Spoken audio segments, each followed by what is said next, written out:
1970 সাল তৈরি করা হচ্ছে বাঁধ। অন্যদিকে এই কারণেই পুরো একটি শহর পানির নিচে তলিয়ে যায়। তবে শুষ্ক আবহাওয়ায় বাঁধের পানি শুকিয়ে গেলে দৃশ্যমান হয় শহরটি। এমনই এক বিরল ঘটনা ঘটেছে ফিলিপাইনে। মঙ্গলবার এক প্রতিবেদনে যুক্তরাষ্ট্রের সংবাদ মাধ্যম CNN এ তথ্য জানায়। প্রতিবেদনে বলা হয়, দৃশ্যমান হওয়া শহরটির নাম পান্তাবাঙ্গন।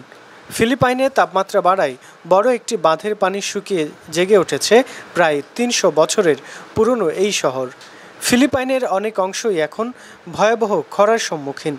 সেই সাথে বেড়েছে গরমের তীব্রতা, ফলে পানিও শুকিয়ে যাচ্ছে। এছাড়াও দেশটির বিভিন্ন অঞ্চলে তাপমাত্রা সর্বোচ্চে পৌঁছেছে। তাই বাঁধটি নির্মাণের পর থেকে এবারই সবচেয়ে দীর্ঘ সময় ধরে শহরটি দৃশ্যমান রয়েছে। ফিলিপাইনের সরকারি হিসেবে দেখা যায়, 1970 সালে নির্মিত জলাধারটির পানির স্বাভাবিক উচ্চতা 221 মিটার, কিন্তু এখন পানির স্তর নেমে গেছে প্রায় 50 মিটার।